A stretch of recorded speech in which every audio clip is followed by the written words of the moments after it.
Hello and welcome to the Five Factors Podcast. I am Tal Prince and I am here with my good friend Matt Adair, and we are excited to be bringing this content to you and having you part of this community. This is something that Matt and I have talked about off and on for a very long time.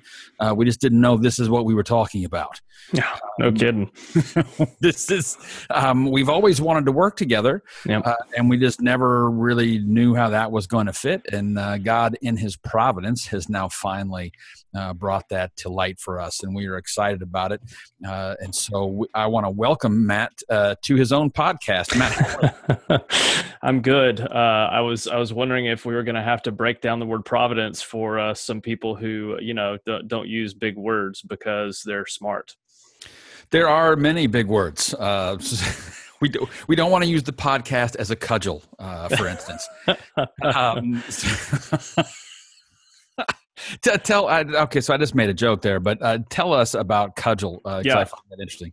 So yesterday I heard somebody, two different people use the word cudgel on two different occasions, and cudgel is a medieval weapon. What I heard, how it was explained to me, is that it is it's the medieval equivalent of you pulling out a tire iron out of the back of your car and using it as a weapon. So the first time that it was used, I found it interesting. The second time, I think we said somebody must have been looking at the same word of the day calendar, and so we got the word cudgel. Yeah, that was my thought. I thought that had to be on some word of the day app for two people to use the word cudgel that I'd never heard, honestly, in my life. We learn new things. Yeah, so it's fantastic. What's the medieval equivalent of a trunk monkey? If cudgel is a tire iron, I would be interested to know that. But anyway, so this is the Five Factors podcast, as I said a moment ago, and Matt and I have talked for. We've been friends forever, but we've talked about leadership a lot, and I'm a therapist, and so I come at it from a very different perspective than does Matt. But as we've looked at this, it's really kind of all meshed together, what I do and what I see as a therapist and what Matt sees as a pastor, as a coach, and as a consultant. We just see a lot of things that we can talk about and really hopefully be of great help to people because leaders just get stuck. I mean, we've all been there. We've all been stuck at different times, and in our life, in different situations and different things. So, I mean, Matt, from your perspective and your experience, what happens when leaders get stuck? Well, we think about quitting. That's probably the big one. And sometimes quitting is on kind of this big macro level. We want to get out of the industry that we're in.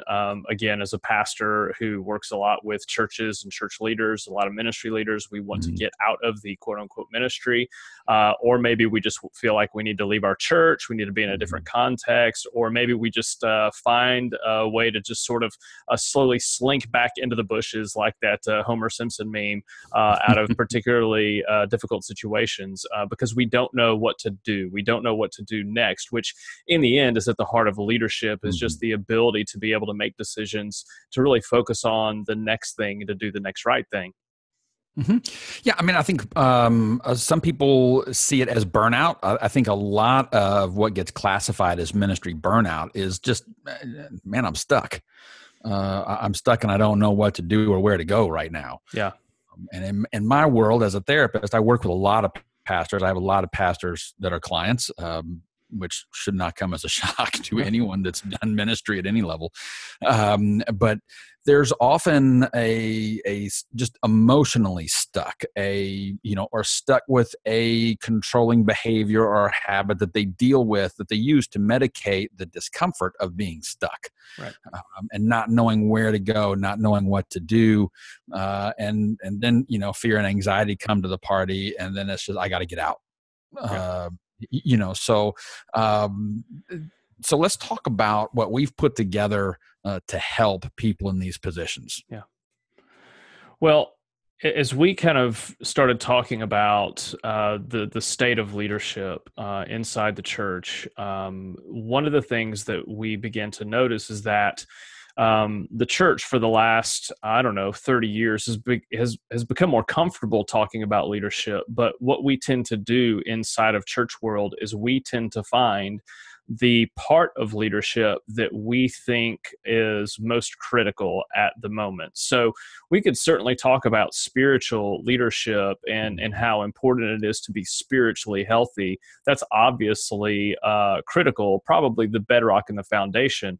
What we're noticing now is that there's a lot of conversation about things like emotional health. And what we just begin to notice is, well, that's true, but what about vocational health? What about someone's physical health? We're not dualists. We believe that God gave us bodies and He gave us minds, and so we care about mental health. And so what began to develop over conversations was this framework that basically says that if we're going to get unstuck, if we're going to thrive, if we're going to be faithful, if we're going to make it all the way to the end, if we're going to leave a legacy, then each of these 5 areas of health, mental, physical, relational, spiritual, vocational, they all matter, they all count, and we need to be making investments in our health in each of those areas if we're going to make it for the long haul.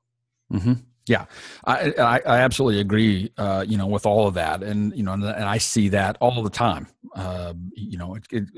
We've talked about this, that I was like, I don't know that I fit leadership as a category. Yeah. As the therapist, I do, and you help me crystallize that, with a lot of that, and just seeing the commonalities of what you and I both see, you as a coach, me as a therapist, and just kind of working through that and the overall topic of leadership. I'll be honest, it's one of these areas that I've just kind of shied away from, because it's always been pitched to me with this kind of ethos of really pithy quotes, that this is leadership. And, a lot of that came from a class in seminary, but that's professors shall not be named.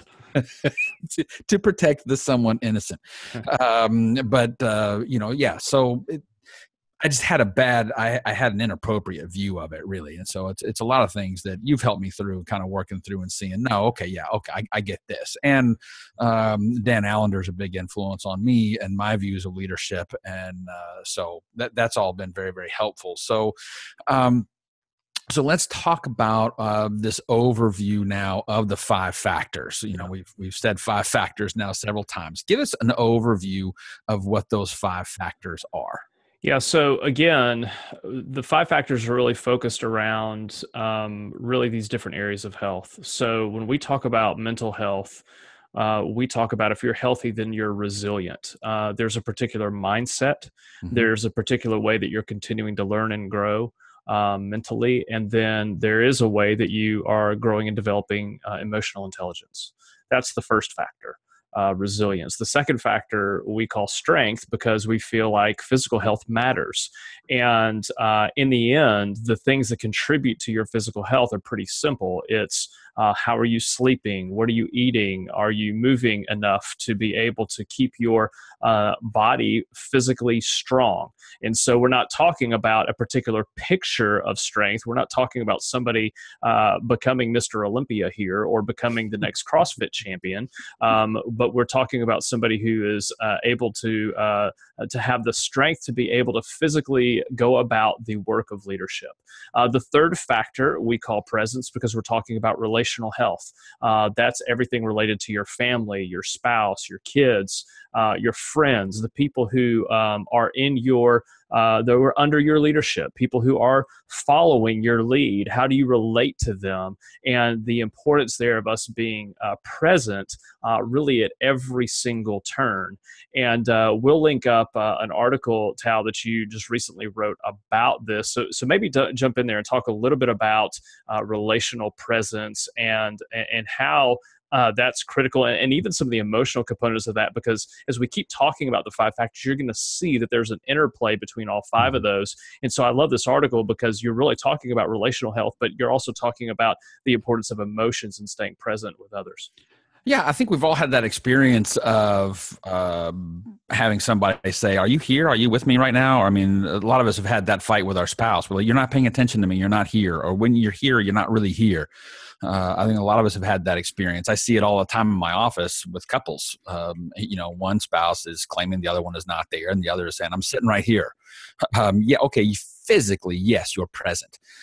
That's not enough. And in that post, that article that you mentioned, I use an experiment called the still face experiment, and I just linked that to a YouTube clip. It's really disturbing to watch what happens when infants are with their parent, and I use the male version of it, so you see that it's not just a female thing, it's a male thing. So to watch a baby play with his or her dad, and then watch that dad look away and come back with a blank stare, no emotion, no expression, just stare, into the distance or at the child. It takes less than 3 minutes for that baby to dissolve into just a puddle, of panic, anxiety, fear, and just utter confusion.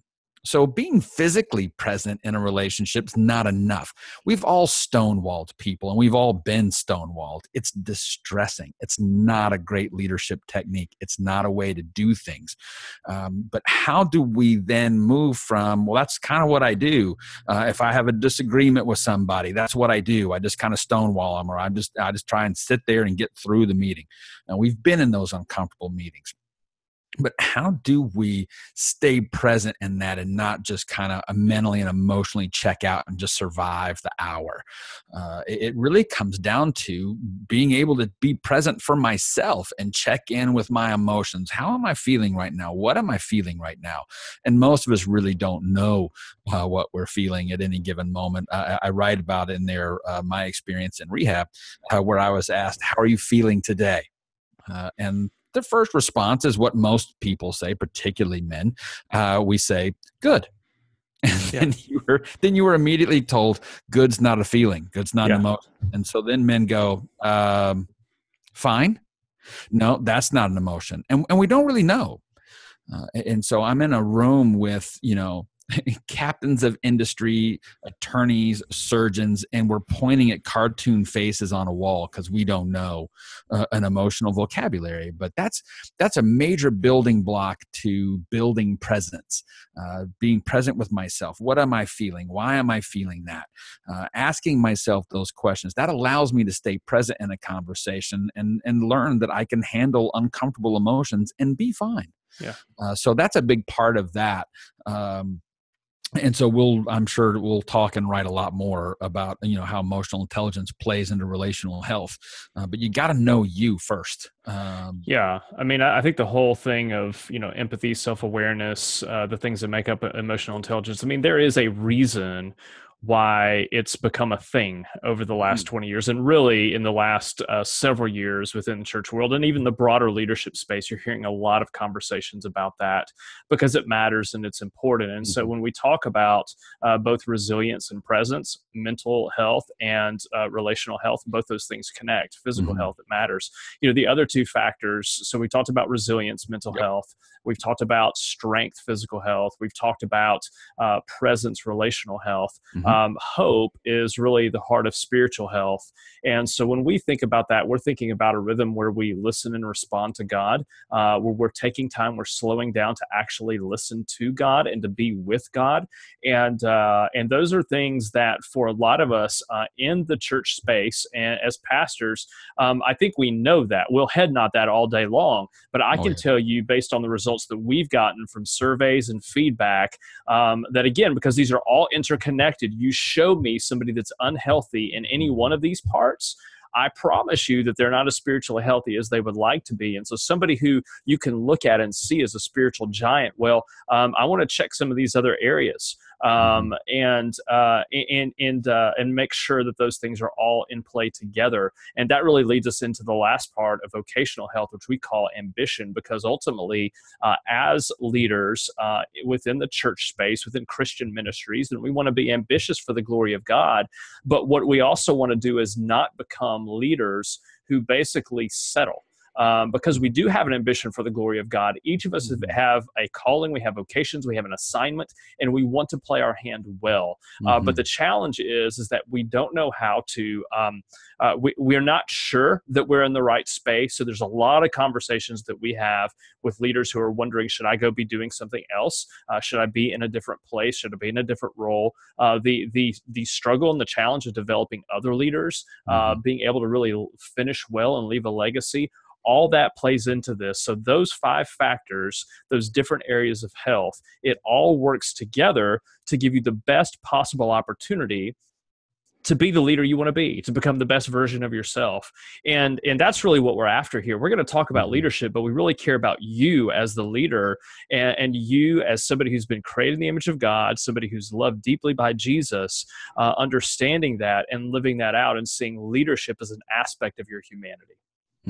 Yeah, that's well said. I'm not going to add anything to that right there. So for the listener that is sitting out there and listening to this, that is going, holy crap, that sounds a lot like me. That I'm stuck. I'm in a place that I'm questioning, geez, am I doing the right thing? Am I in the right slot? Am I at the right place?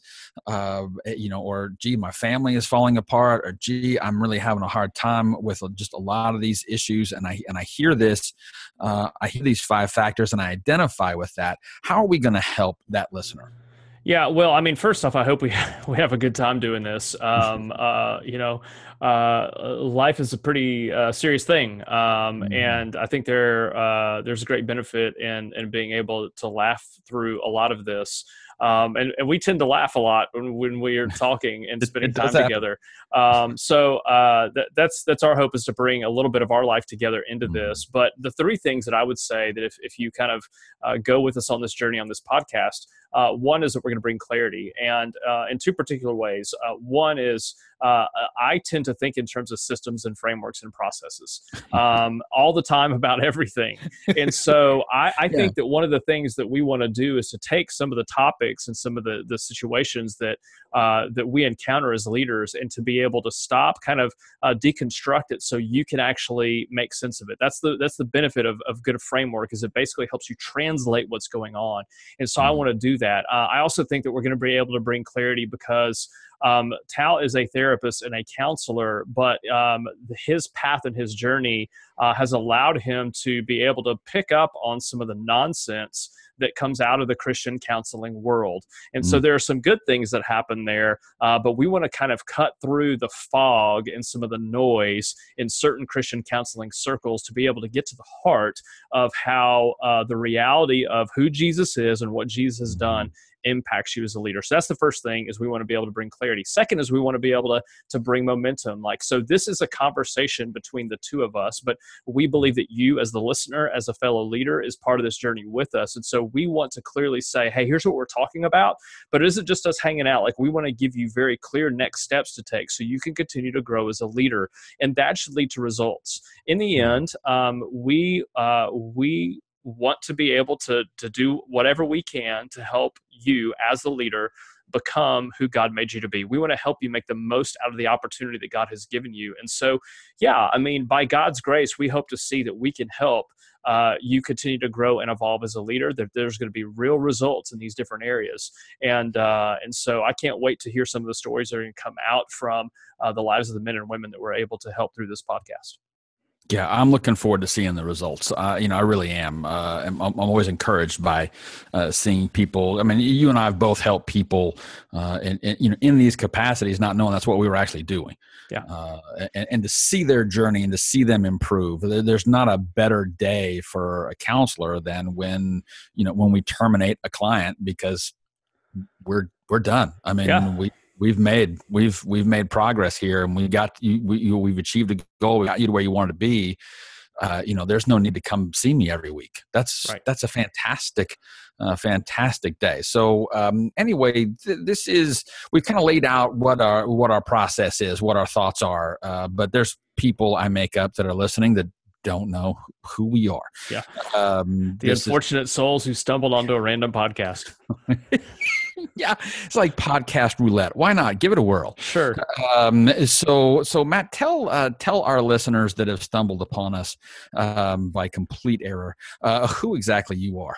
Yeah, so I think some of the high points. I was born into an Air Force family. My dad was in the military, so we got to move around a pretty good bit. I went to high school in West Texas, so anybody familiar with the book and the movie Friday Night Lights, I played against those guys in high school, still hate their guts. Went to college at Samford University in Birmingham, where I met my wife. Ended up going to Beeson Divinity School, which is where Tal and I met, which is a whole fun story that y'all will probably hear at some point in time. And then after that, went on staff at a church in Birmingham before I moved here to Athens, Georgia in 2004 to help restart a church where I've been the lead pastor for going on 14 years now, and then have done some other things. Was an executive in a church planning network, and then started my own consulting coaching firm a couple of years ago because I wanted to basically help people not do some of the stupid stuff that I've done throughout the course of my life. So married to Lindsay, I have 3 boys, and we're having a good time, and God's been gracious. So it's been pretty fun. So Tal, one of the things I wrote down is that if this was a professional wrestling show, which y'all will also hear at some point in time, that I do love football, and I do love pro wrestling. And you hear a lot of that from him. Yeah, that's a whole thing that's going to happen. Is that so? This is the character that you are the therapist who went to rehab, and so there's all kinds of ways that we can basically build out this character and this storyline with you. So that you basically outed yourself. You're a therapist who went to rehab. So fill in the blanks from there and tell us a little bit more about yourself. Yeah. Okay. So I am the therapist who went to rehab. So I've been to the belly of the beast. I know the machine from the inside, and I went to rehab because I am an addict in long-term recovery. Thankfully, in long-term recovery, and that's by God's grace and power, none of my own. But I moved 14 times as a kid. Growing up, so I've lived all over the country, lived in many, many different areas, and but that taught me some really unhealthy ways to cope with things. I became a cultural chameleon very early on in life. I just kind of figured, okay, let me figure out how to fit in. What do you guys need me to be? I'll be that. And that led me down some various and sundry ineffective roads and coping mechanisms, largely that wounded me up in rehab. But during that process, I was called to ministry. I mean, I felt a real strong vocational draw to ministry at the age of 18. But I thought 2 things. One, those guys do not make enough money. I was raised in a very corporate home, a very successful corporate exec father. And so I thought, man, that's not a lifestyle that's going to be compatible for me. But that was not the major driver. The major driver was I kind of found my lifestyle of porn and sexual activity is inappropriate and incompatible with a ministry vocation. It probably doesn't fit real well. But many have tried to prove me wrong. Many have tried to prove me wrong.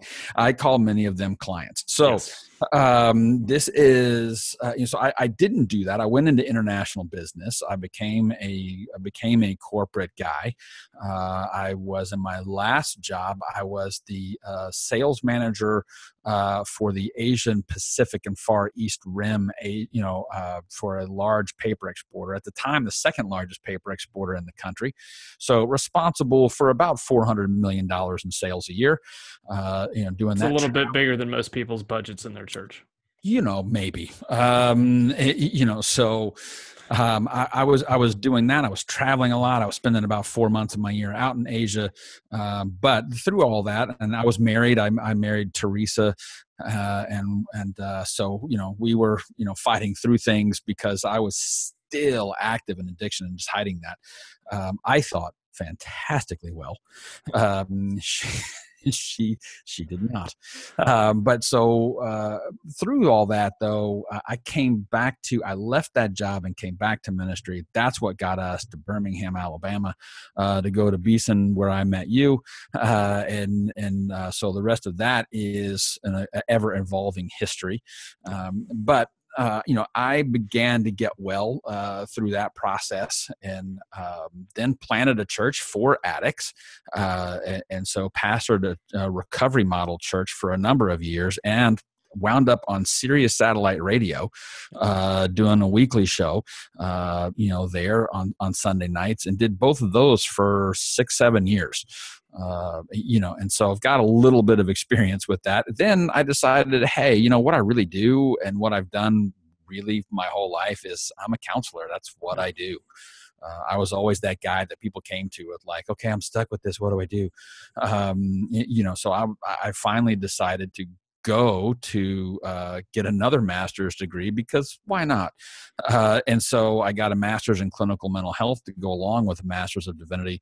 And so here I am in private practice in Birmingham, Alabama, working primarily with addicts, but do a whole lot of things. So that's who I am. That's what I do. My wife and I have 2 daughters, both that came home from China. We've adopted them, and they're fantastic blessings. They're wonderful kids, and we did that long before it was cool or in fashion. Yeah.